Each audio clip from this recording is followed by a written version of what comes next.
নমস্কার, দেখছেন কলকাতা টিভি। আপনাদের সঙ্গে রয়েছি আমি ঋষিকেশ। শুরু করছি নারদ। তবে নারদে আজকে বিষয়ে যাব, তবে তার আগে এই মুহূর্তে একটি গুরুত্বপূর্ণ খবরের দিকে নজর রাখতেই হচ্ছে। যাদবপুরে ছাত্রীর মৃত্যুতে পুরনো নির্দেশিকা ও নিষেধাজ্ঞা ফের কার্যকর করল কর্তৃপক্ষ।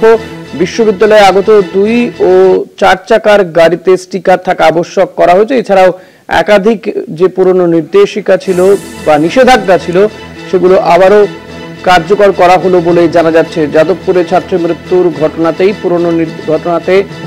জেরে বলা যেতে পারে পুরনো নির্দেশিকা ও নিষেধাজ্ঞা ফের কার্যকর করলো বিশ্ববিদ্যালয় কর্তৃপক্ষ।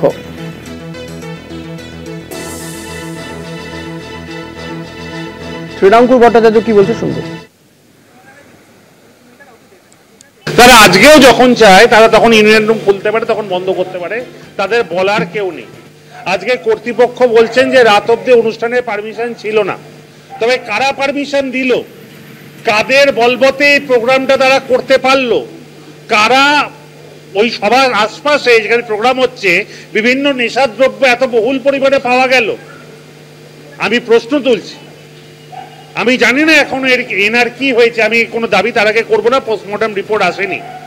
কিন্তু আবার একটা মায়ের কোল খালি হলো, আবার স্বপ্নদ্বীপের মতনই এদের নতুন করে আবার কোনো স্বপ্নের দ্বীপ ঝরে গেল না তো? আজকে প্রশ্ন উঠছে এইখানে যে বা যারা ছিল কেন তাদের পালাতে দেখা গেল ঘটনা ঘটার পর? কি এমন তারা করেছিল যে সিসিটিভি ফুটেজ কোনো জায়গায় যারা লোকাল যারা স্থানীয়রা ছিল তারা দেখেছেন যে তারা পালিয়ে যাচ্ছে? কেন? এই ঘটনার পেছনে কি আছে? সত্য উদয় হোক। আর বারংবার ধরে দেখছি আমরা সিসিটিভি নিয়ে দাবি বিভিন্ন ঘটনা ঘটে হয়, সিসিটিভি বসাচ্ছি দাবি হয়, কিন্তু কেন ইউনিভার্সিটি কর্তৃপক্ষের নিজেদের সিসিটিভি লাগানোর ক্ষমতা নেই? একটা স্কুল কর্তৃপক্ষের 10-15টা সিসিটিভি 20টা সিসিটিভি লাগানোর ক্ষমতা রয়েছে। একটা যাদবপুর ইউনিভার্সিটির মতন প্রতিষ্ঠানের সত্যিই কি অর্থকরী অবস্থান নেই যে তারা লাগাতে পারে না নিজেদের প্রয়োজন অনুসারে? আমি নিশ্চিতভাবে আমরা বিশ্বাস করি সরকারের তরফ থেকেও আগামী দিনে আমরা আরো অ্যাক্টিভ স্টেপস দেখব, এবং তারা আগেই বলেছেন তারা তাদের তরফ থেকে করবেন। কিন্তু যেভাবে এই ইউনিভার্সিটিতে ল্যাকিং অফ সিকিউরিটি হচ্ছে, আমরা দাবি করছি যাতে এখানেও একটা পুলিশ পিকেটিং বসানো হয়, এইখানে যেন পুলিশ থাকে এবং তারা যথার্থভাবে সরকার তাদেরকে দেখে কিভাবে সার্বিক নিরাপত্তার স্বার্থে তারা এখানে থাকে, এখানে যেন তাদের নিরাপদভাবে যাতায়াত করতে পারে। আজকে যারা 10-12 পাস করে বেস্ট ছেলে মেয়েরা এখানে পড়তে আসে, বেস্ট ছেলে মেয়ে মানে যারা 10-12 অব্দি কোনো রকম বাজে কাজের সঙ্গে যুক্ত নয়, তারা নেশার থেকে দূরে তারা পড়াশোনা করে, তারা খেলাধুলো করে, কিন্তু কোনো খারাপ কাজের সঙ্গে যুক্ত থাকে না। কিন্তু এটা কোন পরিবেশ যাদবপুর ইউনিভার্সিটির ভেতরে আছে যেখানে ছেলেমেয়েরা আসার পর তারা নেশাগ্রস্ত হয়ে পড়ছে? কারা দায়ী এর পেছনে? আজকে কোনো প্রাক্তন ছাত্র অবশ্যই ইউনিভার্সিটিতে বিশেষ প্রয়োজনে আসতে পারে, কিন্তু কারা কোনো কাজকর্ম নেই, তারা শুধুমাত্র ইউনিভার্সিটিতে এসে তারা মগজ ধোলাই করে ছাত্রছাত্রীদের বিপদে চালনা করার চেষ্টা করছে, এটাও ইউনিভার্সিটি কর্তৃপক্ষকে জানতে হবে। আমরা ইউনিভার্সিটি কর্তৃপক্ষের সঙ্গে কথা বলেছি, ইউনিভার্সিটি কর্তৃপক্ষকে আমরা চিঠি দিয়েছি, আমরা রিসিভ করেছি।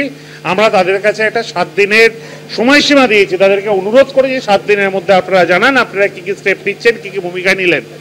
যদি আমরা দেখি যে এই মুভমেন্টটা যথার্থ হচ্ছে না, আজকে যেমন আমরা আবার এখান থেকে একটা মিছিল করে ডেপুটেশন থানায় গিয়ে দেব, তাদের কাছেও সার্বিক রকম সহযোগিতা চাইবো। আমরা তৃণমূল ছাত্র পরিষদের তরফ থেকে আগামী দিনে আরো বৃহত্তর আন্দোলনের দিকে নামবো। আমাদের সৌজন্য বোধকে, আমাদের ভদ্রতাকে, আমাদের দুর্বলতা ভাবা যেন উচিত নয়। আজকে এই ক্যাম্পাসের মধ্যে আমাদের যদি ক্ষমতা ছিল, যদি মমতা বন্দ্যোপাধ্যায় আমাদেরকে না আটকাতেন, অভিষেক বন্দ্যোপাধ্যায় না আটকাতেন, এদের এত বিপ্লবে ইউনিভার্সিটি ক্যাম্পাসের মধ্যে করা সম্ভবপর ছিল না। আর বিপ্লবের নামে তারা যে নোংরামিগুলো করছে, সেই নোংরামির তীব্র বিরোধিতা তৃণমূল ছাত্র পরিষদ করছে।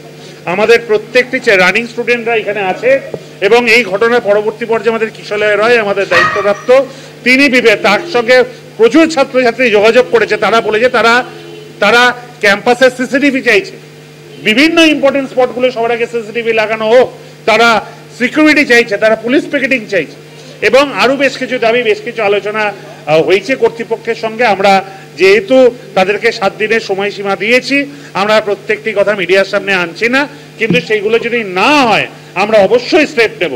আর আবারও বলছি, যারা ছাত্র রাজনীতির নামে, যারা ছাত্রছাত্রীদের অপহরণ, তাদের খুন ধর্ষণ, তাদের মৃত্যুর মুখে ঢেলে দিচ্ছে, এবং বিভিন্ন নোংরা টোপ দিয়ে তাদের ইউনিয়ন করতে বাধ্য করছে, তাদের ব্ল্যাকমেলিং করছে, এমন অনেক কিছু প্রমাণ, এমন অনেক কিছু কথা আমাদের কাছে জানা আছে। আগামী দিন যদি এর সুরাহা না হয় আমরা বৃহত্তর আন্দোলনের দিকে আনবো এবং আমরা এটা প্রকাশ্যে আনবো।